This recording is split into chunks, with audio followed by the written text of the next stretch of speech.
آج جس دعا کو میں آپ کے ساتھ شیئر کرنا چاہ رہا ہوں وہ دعائے شعبانیہ ہے، مناجات شعبانیہ ہے۔ امیر المؤمنین علی ابن ابی طالب سے یہ مناجات وارد ہوئی ہیں، اور ان مناجات کو ان ایام میں، ویسے تو ہر شعبان میں پڑھا جاتا تھا، لیکن یہ شعبان خاص شعبان ہے، اور یہاں خاص طور پر ان مناجات کی ہمیں ضرورت ہے۔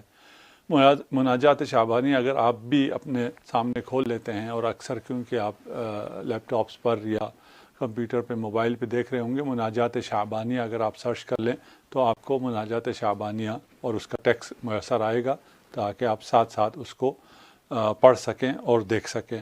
اللہم صلی علی محمد و آل محمد، مناجات شعبانیہ شروع ہو رہا ہے درود سے، اللہم صلی علی محمد و آل محمد واسمع دعائی اذا دعوتک۔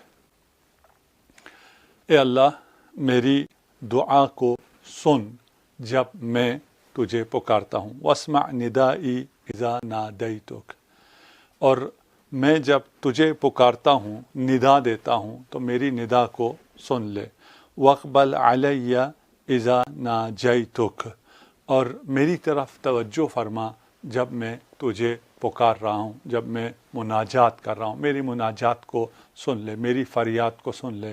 میں مضطر ہوں، میں پریشان ہوں، میں آج کا انسان کرونا زدہ ہوں، خوف زدہ ہوں، مضطر ہوں، مضطرب ہوں، میری سمجھ میں نہیں آ رہا ہے، اور میں اس پریشانی میں تجھے اے خدا پکار رہا ہوں، تو میری مناجات کو سن لے، تو میری طرف توجہ کر لے، تو میری پکار پر، میری دعا پر لبیک کہہ دے۔ فقط حربت الیک، میں تیری طرف بھاگ کر آ رہا ہوں، ووقفت بین یدیک، اور تیرے سامنے، تیرے حضور آ گیا ہوں، مستکینا لک متضرعا الیک، حالت میری یہ ہے کہ میں گریہ و زاری و فغاں کرتے ہوئے، اپنے عجز و ناتوانی کا اقرار کرتے ہوئے تیری بارگاہ میں آیا ہوں، راجیا لما لدیک ثوابی، اور میری ساری امید تجھ سے ہے، اور میری یہ امید اور مجھے یہ یقین ہے کہ تو مجھے نا امید نہیں کرے گا۔ یہ آج شاید ہم اتنا ہی حصہ کر سکیں، اور پھر مناجات شعبانیہ اگر ہو سکا تو کچھ عرصہ ہم یہ مناجات شعبانیہ کو بھی چلائیں گے، ساتھ مہدویت بھی چلائیں گے، اور پھر انشاءاللہ ہم مناجات شعبانیہ کے بعد مستقل آ جائیں گے مہدویت کی بحث میں۔ یہاں 5 چیزیں ہو رہی ہیں۔ سب سے پہلے محمد و آل محمد پر درود بھیجا جا رہا ہے، آپ بھی درود پڑھ دیجیے، اللہم صلی علی محمد و آل محمد۔ دعا سے پہلے درود، اور اس پہ ہم بات کرتے ہیں۔ اس کے بعد درخواست ہے خدا سے کہ تو میری ندا کو سن، میری دعا پر توجہ کر۔ اس کے بعد کے فراز میں گریز ہے، فرار ہے غیر اللہ سے اللہ کی طرف، کہ ابھی تک میں غیر اللہ میں رہ گیا تھا، میں اسباب کی دنیا میں رہ گیا تھا، میں اسباب سے بھاگ کر مسبب الاسباب کی طرف آنا چاہتا ہوں۔ اور اس کے بعد تضرع راضی ہے، زاری ہے، اور اظہار نیاز ہے، اظہار عجز و ناتوانی ہے، پیشگاہ ہے خداوندی میں، اور اس کے بعد امید ہے بے لطف الہی۔ یہاں پر شروع ہو رہا ہے درود سے، اس لیے کہ ہم زیارت جامعہ میں بھی پڑھتے ہیں، ان ذکر الخیر کنتم اولو، کہ جب بھی میں خیر کا ذکر کروں تو اول خیر بھی آپ ہیں، اصلہ و فرعہ و معدنہ و مأواہ و منتہاہ، کہ خیر کی اصل بھی محمد و آل محمد ہیں، اول بھی ہیں، فرع بھی ہیں، معدن بھی ہیں، منتہا بھی ہیں، مأوا بھی ہیں، کیونکہ تمام خیر محمد و آل محمد سے ہم تک پہنچنا ہے۔ اور پھر ہم اگر خدا سے خیر طلب کر رہے ہیں تو اس سے پہلے ہمیں درود بھیجنا ہوگا محمد و آل محمد پر، اور اس لیے بھی کہ آیت میں ہے وابتغوا الیہ الوسیلہ، اگر اللہ تک پہنچنا چاہتے ہو تو اس تک پہنچنے کے لیے آپ کو درود بھیجنا ہے، وسیلہ تلاش کرنا ہے، اور اس سے بڑا محمد و آل محمد سے پنجتن سے بڑا خدا کی نزدیک کسی کی عظمت، کسی کی حیثیت اور کسی کی محبت اللہ کے ہاں ان سے، ان ذوات مقدسہ سے، ان پنجتن پاک سے بڑھ کر نہیں ہے۔ اس لیے ہم پہلے ان ہستیوں کا ذکر کرتے ہیں، اس کے بعد اپنی دعا کو بارگاہ الہی میں رکھتے ہیں۔ وَجَعَلَ صَلَوَاتُنَا عَلَيْكُمْ، ہم یہ درود پڑھتے ہیں رسالت مآب پر اور آل رسول پر، تو اس میں ہم کہہ رہے ہوتے ہیں اللہم صلی علی محمد، کہ اے اللہ درود اور اپنی رحمتوں کو محمد و آل محمد پر بھیج۔ اگر آپ اس بات کو تصور کر سکیں کہ اگر کوئی ایسی ذوات، ہستیاں، چیزیں جو آپ سے اوپر ہیں، بالاتر ہیں، ان تک اگر کوئی خیر و برکات پہنچتی ہے تو وہ خیر و برکات ان کے ذریعے پھر جو نیچے موجودات ہیں، مخلوقات ہیں، ان تک بھی پہنچتی ہے۔ یعنی اگر فضا میں رطوبت آتی ہے، باران آتا ہے، تو وہ فضا، وہ جو آسمانی فضا ہے، وہ اپنے تک محدود نہیں رکھتی ہے، خود بھی مستفید ہوتی ہے، وہاں سے بھی آلودگیاں ختم ہوتی ہیں، اور وہ سارا پانی نیچے والوں کو دے دیتی ہے۔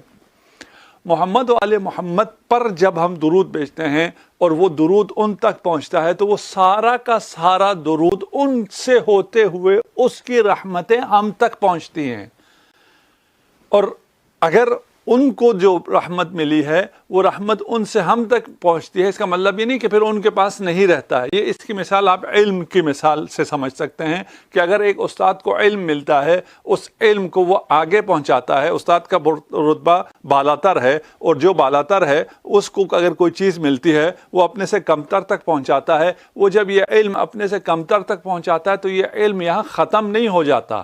یہ رحمت جو خدا کی محمد و آل محمد پر آتی ہے، یہ رحمت وہ بھانٹ دیتے ہیں، ہم سب تک پہنچتی ہے۔ اس رحمت کے حصول کے لیے ہم دعا سے پہلے اس رحمت خداوندی کو طلب کرتے ہیں۔ اسی لیے روایت میں بھی ہے من کانت لہ الی اللہ عز وجل حاجۃ فلیبدأ بالصلاۃ علی محمد وآل محمد اللہم صلی علی محمد وآل محمد۔ اگر آپ کو خدا سے، امام جعفر صادق علیہ الصلوۃ والسلام کی حدیث ہے، اگر آپ کو خدا سے کوئی حاجت ہے، کچھ مانگنا ہے، کچھ طلب کرنا ہے، تو پہلے درود بھیجو اور پھر اپنی حاجت کو طلب کرو۔ ثم یختم بالصلاۃ علی محمد وآل محمد اللہم صلی علی محمد وآل محمد وعجل فرجہم۔ اپنی دعا، درود بھیجو، دعا کرو، اور اس کے بعد پھر درود بھیجو۔ فإن اللہ عز وجل اکرم من ان یقبل الطرفین ویدع الوسط، اور اللہ اس سے زیادہ کریم ہے، اکرم ہے کہ وہ دو دعاؤں کو، شروع والی اور آخر والی جو کہ درود کی دعائیں ہیں، اس کو تو قبول کرے، اور اس کے وسط میں جو آپ نے اپنی حاجت مانگی ہوئی ہے اسے وہ رد کر دے۔ اذا كانت الصلاۃ علی محمد وآل محمد لا تحجب عنہ، اگر اگر دعا دو صلوات کے درمیان ہو تو وہ پھر آگے تک پہنچنے میں کوئی چیز حاجب نہیں ہوتی ہے۔ واسمع دعائی اذا دعوتک واسمع ندائی اذا نادیتک واقبل علی ما اذا ناجیتک۔ اچھا، یہاں پر ہم خدا سے یہ طلب کر رہے ہیں، یہ مانگ رہے ہیں اس مناجات میں کہ ہم اگر دعا کریں تو آپ ہماری دعا کو سن لیں، اگر ہم پکاریں تو آپ ہماری پکار کو سن لیں، اور اگر ہم نجوا کریں، مناجات کریں تو آپ ہماری طرف توجہ کریں۔ خدا ہر آواز کو سنتا ہے، خدا ہر دعا کو سنتا ہے، ہر دعا کو قبول کرتا ہے، خدا آپ کی ہر مناجات پر متوجہ ہے۔ اس کے باوجود یہ طلب کرنا، یہ کیسے ہے؟ یہ طلب کرنا، ایک تو یہ ہے کہ ہم اپنے عجز اور اپنی ناتوانی کو بیان کر رہے ہیں کہ مجھے بہت زیادہ ضرورت ہے، مجھے معلوم ہے تو سن رہا ہے، تو سنتا ہے، اس کے باوجود میں کہتا ہوں یہ میں ابھی بہت زیادہ مضطر ہوں، میں بہت زیادہ پریشان ہوں۔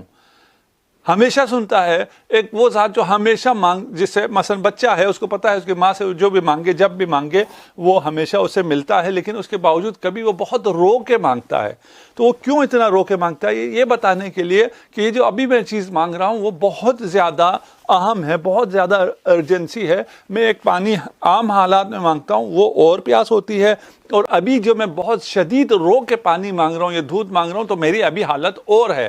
تو یہاں پر بھی ہم جو خدا سے یہ تقاضا کر رہے ہیں کہ ہمیں سنا جائے, یہ در حقیقت یہ نہیں کہ خدا کچھ باتیں سنتا ہے کچھ باتیں نہیں سنتا, کچھ دعائیں قبول کرتا ہے کچھ دعائیں قبول نہیں کرتا. اجابت دعا کی بات کر رہا ہوں, اس پہ پھر بھی بات کریں گے انشاءاللہ.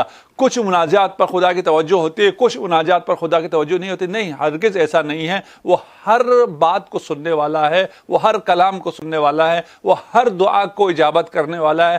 ہر مناجات پر اس کی توجہ ہوتی ہے, اور کسی کی مناجات, کسی اور کی صدا, کوئی اور کام اسے کسی اور کام سے روک نہیں سکتی, مشغول نہیں کر سکتی ہے.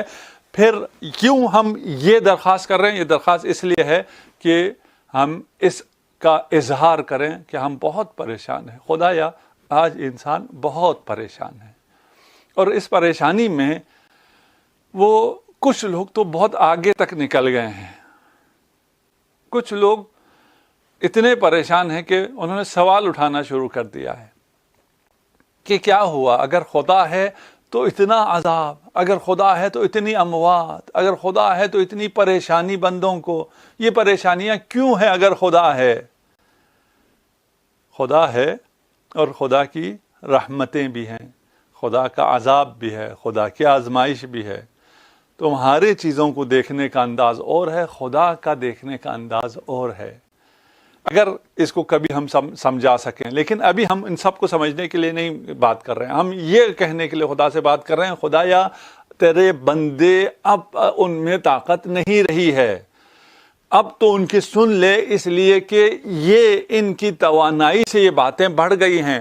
یہ مقام شکر تھا, لیکن تیرے بندے بہت کمزور ہیں, بہت عجول ہیں, بہت نافرمان ہیں, بہت کفران نعمت کرنے والے ہیں. تو نے ابھی بھی انہیں کتنا نواز رکھا ہے, کتنی نعمتیں دی ہوئی ہیں. اور یہ جو پریشان ہیں, جو زیادہ تڑپ رہے ہیں, یہ وہ ہیں جنہیں ابھی کچھ بھی نہیں ہوا ہے. انہوں نے صرف نیوز میں کچھ خبریں سنی ہیں, اس میں نیوز میں کچھ پکچرز دیکھی ہیں. انہیں خود کیا ہوا ہے؟ یہ خود صحیح اور سالم ہیں. اے خدا جس نے اتنے لوگوں کو مبتلا کیا اور ان لوگوں کو صحت بھی دی ہے, سلامتی بھی دی ہے, محفوظ بھی رکھا ہے, ان تمام چیزوں کے باوجود یہ کفریہ کلام اپنی زبانوں پر لا رہے ہیں. کتنا بے وقوف ہے یہ انسان. یہ خدا کی طرف پلٹنے کی بجائے, خدا کی قدرت کا اعتراف کرنے کی بجائے یہ کدھر جا رہا ہے؟ یہ کیا ہو رہا ہے؟ یہ بہت کم تعداد ہے, لیکن یہ آوازیں بھی ہم تک آ رہی ہیں, اس لیے ہم ان کو ایڈریس کرنا چاہ رہے ہیں. اگر ایسا ہے, اگر پریشان ہو تو اس پریشانی میں کیا کرنا ہے؟ فقط حرب تو الیک, اس پریشانی میں تیری طرف ہی دوڑ کر آ رہا ہوں, میں تیری طرف ہی بھاگ کے آ رہا ہوں. کیوں؟ اس لیے کہ یہ پریشانی میری اپنی ایجاد کردہ پریشانی ہے. یہ ظلمت, یہ تاریکی, یہ خوف اور یہ انجانا خوف کہ کب کون سی چیز میرے اندر آ جائے اور مجھے اندر سے کھا جائے اور میرے اپنے سیل میرے دشمن بن جائیں. وہ سیلز جو میرا وجود تھا, وہ سیلز اور وہ میرے اعضاء, میرا ہاتھ جو میرے لیے سب کچھ تھا, وہ میرے دشمن بن جائیں گے. یہ انجانا خوف کیوں آیا ہے؟ یہ خوف میرے اپنے اعمال کی وجہ سے آیا ہے. اچھا, میں اگر ایسا ہوں جس کے اپنے اعمال بد کی وجہ سے یہ ہوا ہے تو وہ تو چلیں بھاگ رہا ہے, تو باقی جو نیک بندے ہیں خدا کے, وہ کیا؟ جب اللہ کا عذاب آتا ہے, قرآن کی صریح آیات ہیں, تو وہ پھر خشک و تر سب کو جلا دیتی ہیں. ایسا نہیں ہوتا کہ صرف بروں پر عذاب آئے اور اچھوں پر عذاب نہ آئے. اگر آزمائش ہے تو وہ آزمائش صرف اچھوں کی ہوتی ہے, وہ بروں کے لیے وہ عذاب ہے. اور یہ جو لوگ دنیا سے جا رہے ہیں, اگر آپ اس کو اسٹیٹسٹکس کی بات کر لیں, آمار کی بات کریں, تعداد کی بات کریں, تو کوئی اتنے زیادہ لوگ نہیں گئے. اس سے بہت زیادہ لوگ ویسے بھی اس دنیا سے جاتے ہیں. اور ایک جو کانسپریسی تھیوری ہے وہ یہ ہے کہ اس کو انسان نے خود بنایا ہے, اور یہ جو آپ کی جدید دنیا ہے اور دور جدید جاہلیت ہے, اس نے اس وائرس کو خود بنایا ہے، اس لیے کہ بیمہ اور انشورنس کمپنیز کو بہت سے جو بوڑھے لوگ تھے ان کے طبی علاج کے لیے پیسے دے دے کے وہ لوگ تھک گئے تھے، ان کا خرچ اور ان کا بزنس صحیح نہیں چل رہا تھا، اس لیے اس اکثریت کو مارنے کے لیے کہتے ہیں لوگ. ہمیں تو نہیں پتہ، ایک مفروضہ ہے، ایک بات ہے، یہ اس لیے بنائی گئی ہے یا اسے لیبس میں بنایا گیا ہے، یہ بایولوجیکل وار ہے اور اس کو عام کیا گیا ہے. ہمیں نہیں معلوم یہ خدا کی طرف سے غضب ہے، اور اگر ایسا ہے تو بھی خدا کی طرف سے ہے. یہ بات سمجھنے والی ہے کہ اگر انسان نے اس کو لیب میں بنایا ہے اور تو یہ جو لیب سے نکل کر انسان کو مبتلا کر رہا ہے، اور اگر جس لیب نے بنایا ہے اس ملک کو بھی سب سے زیادہ ہٹ کیا ہو، تو یہ بھی خدا کا غضب ہے. یہ ایسا نہیں ہے کہ اگر آپ نے لیب میں بنا لیا تو آپ نے بنایا ہے. آپ نے کیا بنایا ہے؟ آپ کاشت کرتے ہیں، آپ زراعت کرتے ہیں. ام نحن الزارعون. زراعت کون کرتا ہے؟ تم کہاں دانے کے دل میں سے وہ پودا نکال سکتے ہو؟ پھر جو اچھے ہیں ان کا کیا ہے؟ حسنات الابرار سیئات المقربین. یہ جو آپ کے حساب سے ابرار کے لیے جو حسنات ہیں، مقربین کے لیے وہی سیئات ہیں. ان سے وہ بھاگ کر خدا کی طرف فرار کر رہا ہے. طاعت عامہ گناہ خاصگان. یہاں پہ مسئلہ کیا ہے؟ مسئلہ یہ ہے کہ خدا مسبب الاسباب ہے، اور وہ جو مسبب الاسباب ہے، ان اسباب سے نکل کر ہم نے فرار کرنا ہے. لقد ہربت الیک، میں اسباب میں گم ہو گیا تھا، میں اسباب سے نکل کر تیری طرف فرار کرنا چاہ رہا ہوں. اگر میں اسباب کو چھوڑ کر مسبب الاسباب کی طرف جا رہا ہوں، مسبب الاسباب کی طرف جا رہا ہوں، تو اس کا مطلب یہ ہو کہ میں پھر صرف دعا کر رہا ہوں. میں نے اسباب کو نہیں دیکھنا ہے، نہ میں نے احتیاط کرنی ہے، نہ ہی میں نے کوئی اور کام کرنا ہے، نہ ہی میں نے ریسرچ کرنی ہے. کیا اس کا مطلب یہی ہے؟ نہیں. اب اللہ ان یجری الامور الا باسبابها. خدا تمام امور کو اسباب کے ذریعے ہی چلاتا ہے. اس کو کل ہم نے بیان کر دیا تھا کہ اگر آپ کو کامیابی چاہیے تو آپ کو کامیابی صرف اس صورت میں ملے گی کہ آپ اس کے لیے محنت کریں گے. اگر آپ کو تعلیم چاہیے تو آپ کو تعلیم صرف اس صورت میں ملے گی جب آپ اسکول کالج جائیں گے. اگر آپ کو تجارت مال چاہیے تو آپ کو مال صرف اس صورت میں ملے گا جب آپ تجارت کریں گے یا جاب کریں گے. بہرحال اب اللہ ان یجری الامور الا باسبابها فقد حربت الیک. جو مقربین ہیں انہیں ان پر اعتماد نہیں کرنا ہے، اعتماد مسبب الاسباب پر کرنا ہے. اسباب پر اعتماد نہیں کرنا، اسباب کو تلاش کرنا ہے. ایاک والثقة بنفسک فإنها من اکبر مساند الشیطان. خبردار، اعتماد بالنفس سے بچو. اعتماد بنفس، سیلف کانفیڈنس، جسے آج کل کی دنیا میں سمجھا جاتا ہے سب سے بڑی چیز ہے سیلف کانفیڈنس ہے. سیلف کانفیڈنس کا وہ جو معنی الگ ہے اس کی بات ہم نہیں کر رہے، لیکن خود لفظ کو آپ سنیں، سیلف کانفیڈنس، اعتماد بے نفس. نفس پر اعتماد نہ کرو، اسباب پر اعتماد نہ کرو، بلکہ اعتماد سارا مسبب الاسباب پر، خدا پر ہونا چاہیے. اور خدا پر اعتماد کرتے ہوئے تمام اسباب کو بروئے کار لاؤ. اس کو کہتے ہیں فقد حربت الیک ووقفت بین یدیک مستکینا لک متضرعا الیک.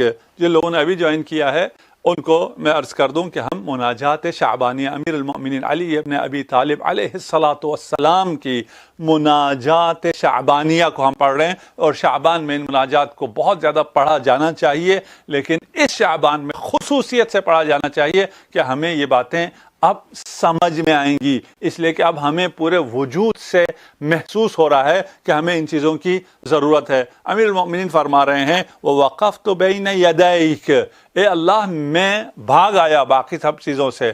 باقی سب چیزوں میں الجھا ہوا تھا، مجھے پتہ ہی نہیں تھا میں کہاں جا رہا ہوں، کیا جا رہا ہوں. اب میں نے ان سب کو ترک کر دیا ہے. نہ میں اسکول جا رہا ہوں، نہ میں کالج جا رہا ہوں، نہ میں آفس جا رہا ہوں، نہ میں بزنس کرنے جا رہا ہوں، نہ ایئرپورٹ جا رہا ہوں، نہ ریلوے اسٹیشن جا رہا ہوں، کہیں بھی نہیں جا رہا ہوں، بلکہ حربت الیک، تیری طرف بھاگ کے آ رہا ہوں۔ تیری طرف بھاگ کے آنے کے لیے مسجد جاتا تھا، مسجد بھی بند ہو گئی ہے، تو مسجد میں تو نہیں ہے، تو انسان کے دل میں ہے۔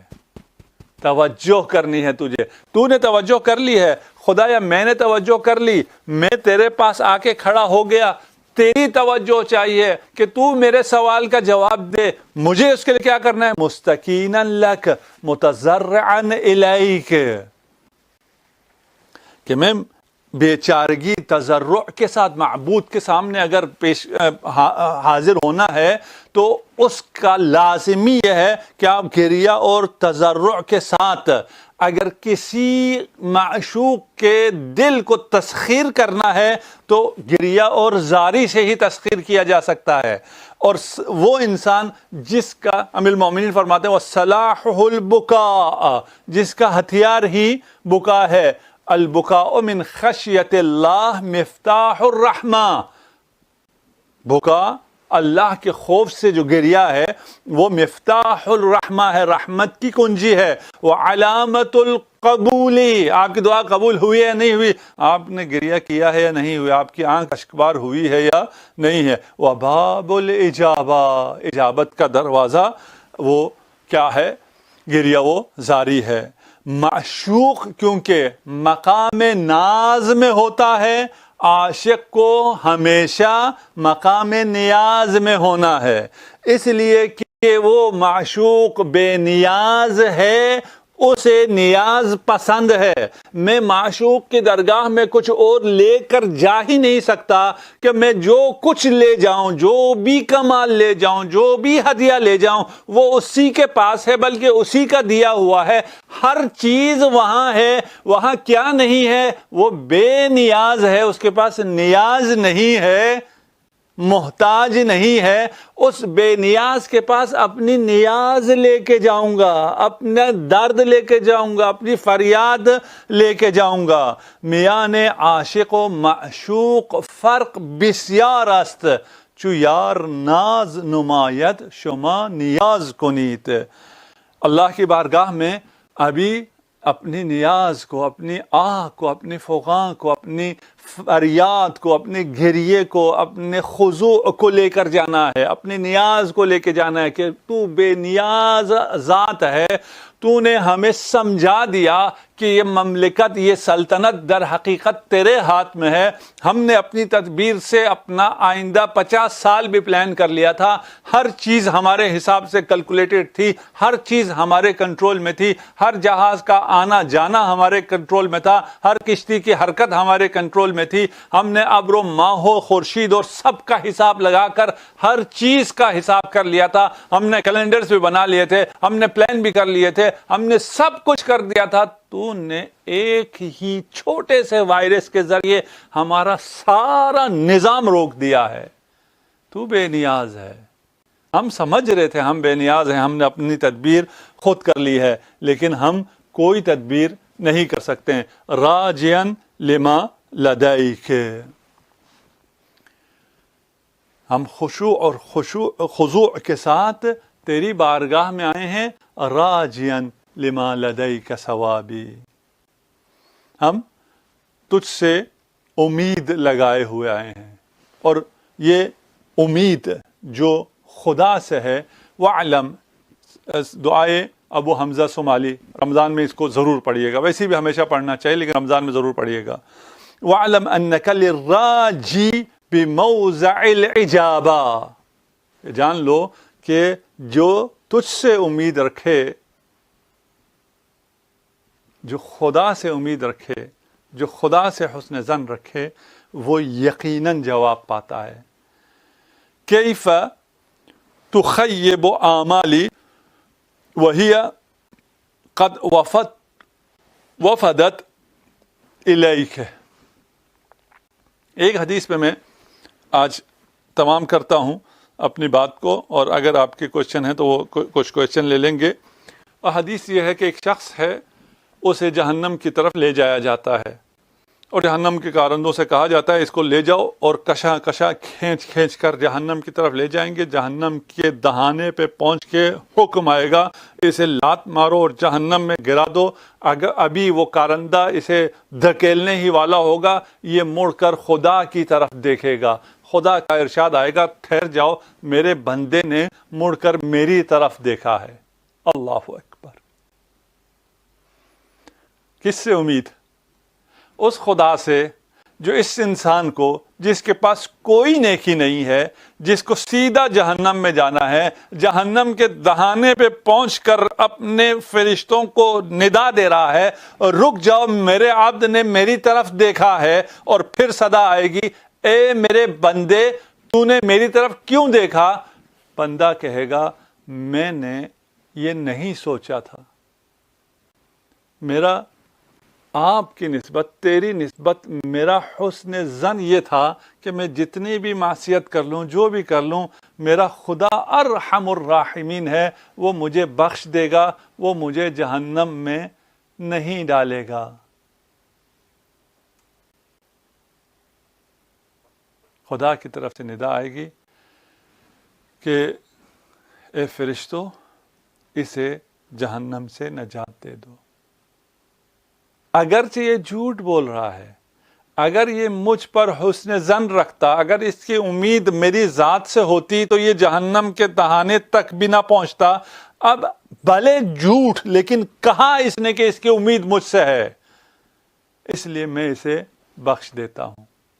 ان حالات میں ہمیں یہ دیکھنا ہے کہ ہم کیسے خدا کو پکاریں, اور وہ ہم تب ہی جان سکتے ہیں جب ہم امیر المؤمنین علی ابن ابی طالب کے مناجات کو پڑھیں.